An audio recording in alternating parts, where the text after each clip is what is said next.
So, good day everyone. I am Cadet Boots, as you can see. And so, I'll be representing from Group 6. And my other mates will give 3 problems to answer and solve so that you will know how chain rule works. So, before that, what is chain rule? The chain rule is the rule of calculus used to differentiate composite functions. That is, function inside other function. If a function depends on another function, which turn depends on variable, the chain rule helps to differentiate the whole expression. So hello everyone, itatakil natin ngayon is chain rule. So ang given natin is 2x plus 8 raised to 2. So, ang muna natin gagawin dyan is i-derive muna natin yung 2, which is gagamitin natin yung power rule. So, y prime is equals to 2 close and open parenthesis 2x plus 8. So, di ba sa power rule, kailangan natin yung minus 1. So, bakit 1? Hindi na natin nakikita yung 1 kasi nga, ano na yan, parang naka-shadow na yan, hindi na natin makikita yan. Kasi nga, 1 na lang yan, hindi na pwedeng given yan. So, next yung gagawin natin dyan is ano yung pwedeng i-derivative sa loob nito. Ano ba yung pwedeng i-derivative? Which is yung 2 lang naman. So, ang gagawin natin is 2 times 2. So, yung 2 times 2 is equals to 4. So, magiging 4, close open parenthesis, 2x plus 8. So, yan na. So, ang next natin is i-distribute natin yung 4. So, y prime is equals to 4 times 2x is equals to 8x. 4 times 8, 260, 416, 32 plus 32. So, magiging sagot natin dyan sa may chain rule na to is 8x plus 32. So, yun yung magiging final answer natin. Ito ang example natin. 3x plus 5 to the power of 4. And gagamitin natin yung power rule para makuha natin itong nasa labas.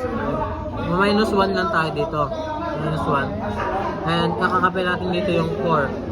4 and then copy 3x plus 5.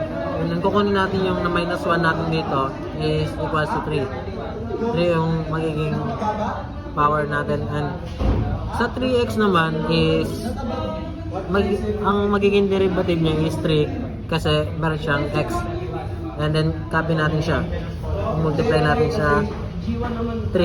And sa 5 naman is wala siyang x kaya ang derivative niya is 0. And pwede naman natin na hindi na siya ilagay. And then next step is 3 times 4 equals 12. And then copy na lang tong nasa taas na to. 3x plus 5 and 3. Ayan yung magiging sagot natin. Another problem for chain rule is this.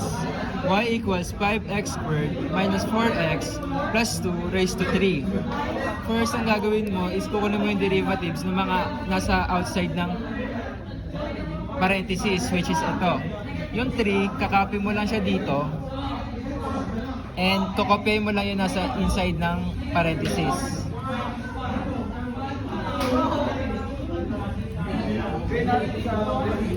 Tapos, yung 3, since kinuha mo yung derivatives niya, 3 minus 1. So, ang magiging answer is 2. Next, kukunin mo yung derivatives ng nasa inside, which is yung nasa inside ng parenthesis.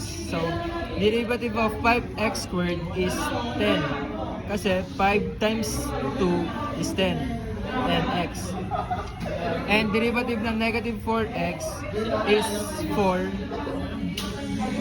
And derivative of 2 is 0. So, wala na yan.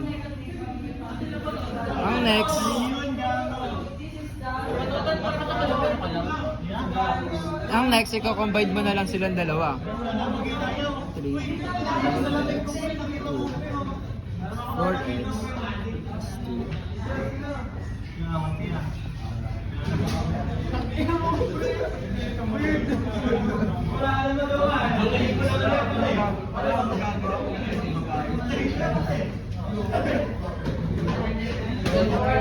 I-rearrange lang natin sila.